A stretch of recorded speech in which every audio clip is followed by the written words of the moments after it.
Hello, എല്ലാവർക്കും crazy ട്യൂട്ടോറിയലിലേക്ക് വീണ്ടും സ്വാഗതം. ഞങ്ങൾ അതിരപ്പള്ളി ചൂടത്ത് ആണെങ്കിലും അടിച്ചു പൊളിച്ചു. തലേ ദിവസം രാത്രി 9 മണി മുതലാണ് ഞങ്ങൾ ഹോട്ടലിൽ നോക്കിക്കൊണ്ടിരുന്നത്. അപ്പോൾ ഒന്നും കിട്ടുന്നുണ്ടായിരുന്നില്ല. ഉള്ളതെല്ലാവരും റൂംസൊക്കെ ഫുള്ളായിരുന്നു. പിന്നെ എങ്ങാനും ചോദിക്കണതൊക്കെ ഭയങ്കര ഹെവി റേറ്റുമാണ് പറഞ്ഞിരുന്നത്. അപ്പോൾ നോക്കുമ്പോൾ അഫോർഡബിളായിട്ട് ഈ റിസോർട്ടാണ് ഞങ്ങൾക്ക് കിട്ടിയത്. ക്ലിറിൻ്റെ റിസോർട്ടായിരുന്നു. കുഴപ്പമില്ല, വലിയ കുഴപ്പമൊന്നുമില്ല. ഒരു ബഡ്ജറ്റ് ഫ്രണ്ട്ലി എന്നൊക്കെ തന്നെ പറയാം. വലിയ ഒച്ചപ്പാടോ അങ്ങനെ ഒന്നും ഉണ്ടായിരുന്നില്ല. ഞങ്ങൾ ചെല്ലുമ്പോൾ ഓൾമോസ്റ്റ് ഫാമിലീസൊക്കെ ഞങ്ങളവിടെ കണ്ട ഫാമിലീസൊക്കെ തന്നെ അവിടെ ഉണ്ടായിരുന്നു. കുഴപ്പമൊന്നും. ഞങ്ങൾക്ക് ഞങ്ങളുടെ റൂമിൻ്റെ ഫ്രണ്ടിൽ തന്നെ ഒരു ചെറിയ ഊഞ്ഞാലയും ഒക്കെ ഉണ്ടായിരുന്നു. അത് ഞങ്ങൾക്ക് ഭയങ്കര ഇഷ്ടമായിപ്പോയി. റൂമും അതെ, ഭയങ്കര വലുതല്ല, എന്നാലും ഞങ്ങളുടെ ഒരു ചെറിയ ഫാമിലി, ഞങ്ങൾ ഹസ്ബൻഡ് വൈഫ് ഒരു കുഞ്ഞിക്കുട്ടിയും ഒരു വലിയ കുട്ടിയും കൂടെയല്ലേ ഉള്ളൂ. അതുകൊണ്ട് കുഴപ്പമൊന്നും ഉണ്ടായില്ല. ടി വി ഒക്കെ ഉണ്ടായിരുന്നു. അത്യാവശ്യം നല്ല ക്ലീനായ ബാത്റൂമും എല്ലാ സൗകര്യങ്ങളൊക്കെ ഉണ്ടായിരുന്നു. കുഴപ്പമൊന്നും ഉണ്ടായില്ല. പിന്നെ ഞങ്ങൾ ആകെ ഞെട്ടിയെന്ന് വെച്ചാൽ മെനു കണ്ടിട്ടായിരുന്നു. മെനു നല്ല അപാര റേറ്റ് തന്നെയായിരുന്നു. പിന്നെ നമുക്ക് പുറത്തുനിന്ന് കഴിക്കാനോ വേറെ ഒരു സിറ്റുവേഷനോ അങ്ങനത്തെ ഒരു ഇതൊന്നുമില്ല. 6 മണിയൊക്കെ ആകുമ്പോഴേക്കും ഓൾമോസ്റ്റ് അവിടുത്തെ കടകളൊക്കെ അടച്ചു കഴിഞ്ഞു. എന്താ വെച്ചാൽ ആന ഇറങ്ങേണ്ട 2-3 ദിവസമായിട്ട് ആനകളൊക്കെ കുറേ ഇറങ്ങുന്നുണ്ടെന്ന് പറയണു. ഞങ്ങൾ അവിടെ നിന്ന് തന്നെയാണ് ബുക്ക് ചെയ്തത്. അങ്ങനെ വലിയ ടേസ്റ്റായിട്ടൊന്നും തോന്നി. അതിരപ്പള്ളി പോകുമ്പോൾ എന്തൊക്കെ ശ്രദ്ധിക്കും എന്നുള്ള വീഡിയോ ഞാൻ നേരത്തെ അപ്ലോഡ് ചെയ്തിട്ടുണ്ട്. അത് നിങ്ങൾക്ക് കാണാൻ താല്പര്യമുണ്ടെങ്കിൽ മോഡിലുള്ള കാർഡ് പ്രസ് ചെയ്താൽ മതി, നിങ്ങൾക്ക് കാണാൻ പറ്റും. റെസ്റ്റൊക്കെ എടുത്തു. വീണ്ടും ഞങ്ങളൊന്ന് ഫ്രഷ്നപ്പായി. റൂമിൽ ചെറുതിനെ കുറച്ച് അങ്ങോട്ടും ഇങ്ങോട്ടൊക്കെ ഒന്ന് ഉഷാറാക്കി. അവൻ ആ വെയിലൊക്കെ കൊണ്ടിട്ട് ആകെ അവശതയായിട്ടിരിക്കുകയായിരുന്നു. എന്നാലും ഓക്കെ ആവണുണ്ടായില്ല. ചെറിയ ചൂട് പോലെയൊക്കെ വരുന്നുണ്ടായിരുന്നു. അപ്പോൾ ഞാൻ വിചാരിച്ചു എന്തായാലും ദൈവമേ പനിക്കും എന്നുള്ളത് ഉറപ്പായിരുന്നു. അപ്പോൾ അത് വരുന്ന വഴിക്ക് ഒരു സ്ഥലത്ത് ഞങ്ങളിങ്ങനെ കണ്ടിരുന്നു. അക്വാ മറൈൻ പോലത്തെ ഒരു ചാവക്കാടൊക്കെ പോലെ അങ്ങനത്തെ പരസ്യമൊക്കെ തന്നെയായിരുന്നു. ഇനിയെങ്കിലും ജസ്റ്റ് ഒന്ന് സ്പെൻഡ് ചെയ്യാൻ പറ്റിയ ഒരു ഇതായിരുന്നു. അതുകൊണ്ട് ഞങ്ങൾ പോയി. അങ്ങനെ ഞങ്ങൾ പോണേക്ക് മുമ്പ് കുറച്ച് ഫോട്ടോസൊക്കെ ഞങ്ങൾ എടുത്തു. അങ്ങനെ വൈകുന്നേരം ഒരു 5 മണി ആയപ്പോഴാണ് ഞങ്ങൾ ഇറങ്ങിയത്. ഞങ്ങൾ പോയപ്പോൾ ഒട്ടും പ്രതീക്ഷിച്ചില്ല ആനനെ കാണുമെന്നുള്ളത്. പക്ഷേ നോക്കുമ്പോൾ ഉണ്ടടാ, ഞങ്ങൾ പോകുമ്പോൾ കുറച്ചൊരു ബ്ലോക്ക് പോലെ. അപ്പോൾ എന്താണ് കാർ ഇങ്ങനെ ബ്ലോക്ക് നോക്കിയപ്പോൾ 2 ആന. ഒരെണ്ണം ചെറുതുമായിരുന്നു, ഒരെണ്ണം നല്ല വലിയ ആനായിരുന്നു. അവർ ഓൾമോസ്റ്റ് റോഡ് കടന്ന് ക്രോസ് ചെയ്ത് പോയി. അവർ വെള്ളം കുടിക്കാൻ പോകുകയെന്ന് തോന്നുന്നു. പോണ വഴിക്കൊക്കെ വെട്ടിത്തെളിച്ചൊക്കെ നല്ലൊരു കാഴ്ച തന്നെയായിരുന്നു കേട്ടോ അത് കാണാൻ വേണ്ടി. എന്നിട്ട് അവിടെ സൈഡിലൊക്കെ ഓൾമോസ്റ്റ് എഴുതി വെച്ചിട്ടുണ്ട് നമ്മൾ പുറത്തിറങ്ങരുതെന്നും അവരെ പ്രൊവോക്കേറ്റ് ചെയ്യരുതെന്നും. പക്ഷേ ആൾക്കാർ ഫുള്ള് പുറത്തിറങ്ങുക, ഒച്ചെടുക്കുക, ഫോട്ടോ എടുക്കുക. കുറച്ച് കഴിഞ്ഞപ്പോൾ തന്നെ ഈ അക്വാ മറൈൻ ഷോക്ക് ഞങ്ങളെത്തി.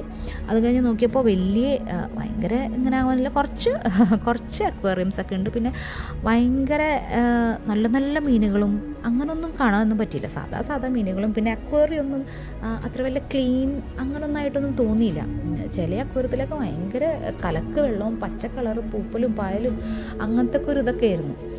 എന്നാലും ജസ്റ്റ് ഒന്ന് കാണാം എന്നുള്ള അത് മാത്രമേ ഉണ്ടായിരുന്നുള്ളൂ. എന്നാലും ചില മീനുകൾ മാത്രം ഒരു വെറൈറ്റി പോലെയൊക്കെ തോന്നി. കുഞ്ഞു മീനുകളൊക്കെ ഭംഗിയുണ്ടായിരുന്നു. മീനൊക്കെ കണ്ടപ്പോൾ മോനൊന്ന് ഉഷാറായി. അവന് മീനുകളും ഇങ്ങനെ അക്വേറിയൊക്കെ കാണുന്നത് ഭയങ്കര ഇഷ്ടമാണ്.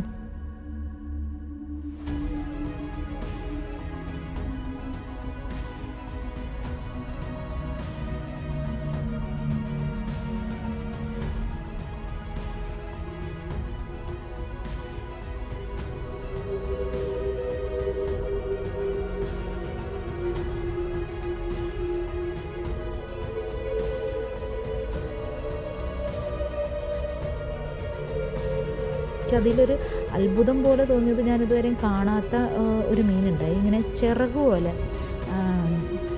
നമ്മളുടെ കിളികളുടെയൊക്കെ തൂവൽ പോലെ അതുപോലത്തെ ഒരു മീൻ. അത് കണ്ടപ്പോൾ ഒരു പ്രത്യേകത തോന്നി. അത് കാണാനും നല്ല രസമുണ്ടായി. ശരിക്കും ചിറക് ഇങ്ങനെ കാറ്റത്ത് ഇങ്ങനെ പറന്നാൽ എങ്ങനെ ഉണ്ടാവും അതുപോലെ നല്ലൊരു രസം തന്നെയായിരുന്നു അത് കാണാൻ.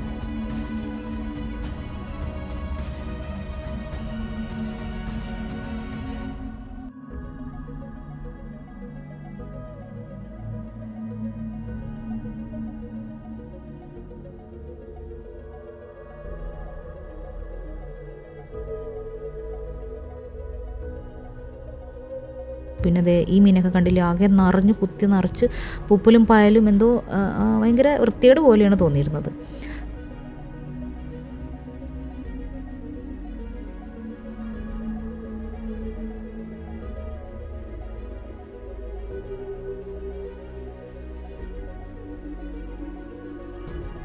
പിന്നെ ഒക്കെ കാണുന്ന മീനുകളൊക്കെ സാധാരണ നമ്മൾ കാണുന്ന പോലത്തെ ഒരു ടണൽ പോലെയൊക്കെ ഉണ്ടായിരുന്നു. പക്ഷേ ടണൽ അങ്ങനെ പറയത്തക്ക രസം പോലെ ഒന്നും തോന്നിയൊന്നുമില്ല.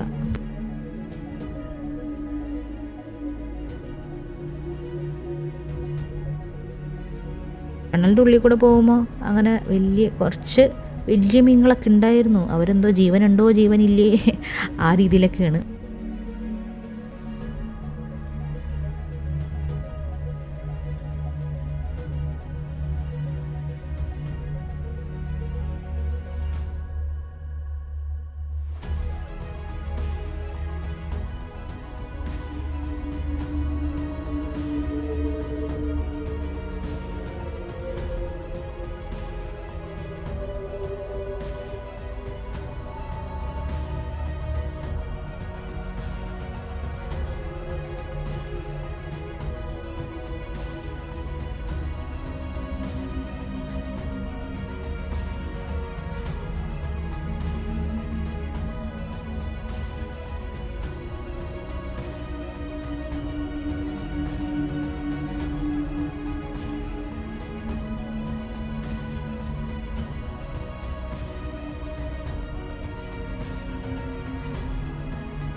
കഴിഞ്ഞിട്ട് ഏറ്റവും ലാസ്റ്റ് ഞങ്ങൾ പോയപ്പോൾ ഒരു മത്സ്യകന്യകയും കൂടി ഉണ്ടായിരുന്നു. മത്സ്യകന്യക ഞങ്ങളെ കണ്ടപ്പോൾ തന്നെ വേഗം ടാറ്റ പറഞ്ഞ് ഞങ്ങളെ പറഞ്ഞയക്കായിരുന്നു.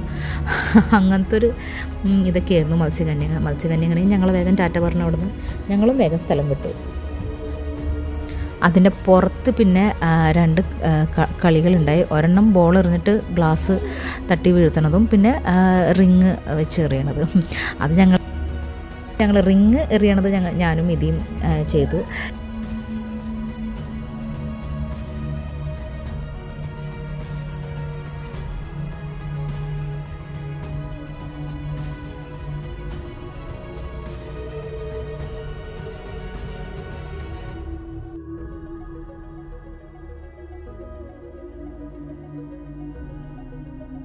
ഇതിക്കും ഒരു ബിസ്ക്കറ്റ് കിട്ടി, എനിക്കും ഒരു ബിസ്ക്കറ്റ് കിട്ടി. കാര്യം നമുക്ക് 50 രൂപ കൊടുക്കുമ്പോൾ ഒരു 10 രൂപയുടെ ബിസ്ക്കറ്റാണ് കിട്ടിയെങ്കിലും അതൊരു കിട്ടിയപ്പോൾ വല്ലാത്തൊരു സന്തോഷമായി. പൊതുവേ ഞാനിങ്ങനെയൊക്കെ ചെയ്യുമ്പോൾ ഒന്നും കിട്ടാറില്ല. ഇതൊന്നും എന്താണാവോ ആദ്യത്തെ ഇതിൽ തന്നെ അങ്ങോട്ട് കിട്ടിപ്പോയി. ഭയങ്കര ഒരു സന്തോഷമായിരുന്നു അത്.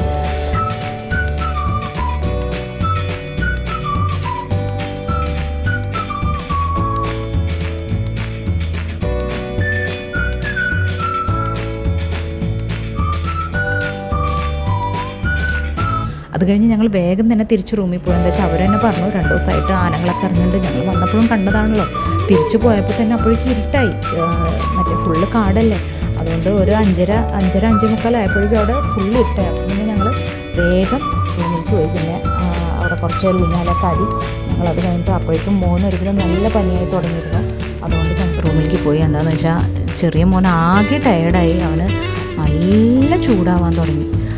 പെട്ടെന്ന് നല്ല ബോഡി കാലത്ത് മുഴുവനും ചൂടത്തല്ലേ നമ്മൾ ഒട്ടും പ്രതീക്ഷിക്കുന്നുണ്ടായിരുന്നില്ല അവിടെ ഇമാതിരി ചൂടുണ്ടാവുമെന്ന് വെച്ചാൽ. ഞാൻ വിചാരിച്ചിരുന്നു മഴയും അങ്ങനെയൊക്കെ 2 ദിവസം മുമ്പൊക്കെ നല്ല മഴയാണ് അങ്ങനെയൊക്കെയാണ് പറഞ്ഞിരുന്നത്. പക്ഷേ അതിരപ്പള്ളി ഫുള്ള് ഉണങ്ങിയും കിടക്കുകയായിരുന്നു, നല്ല ചൂടുമായിരുന്നു. ആൾക്കാണെങ്കിൽ അങ്ങനെ ചൂടത്ത് പോയി അങ്ങനെ ശീലമൊന്നും ഇല്ലാത്തതാണ്. അങ്ങനെ ഞങ്ങൾ വേഗം പോയി കിടന്നങ്ങോട്ട് ഉറങ്ങി.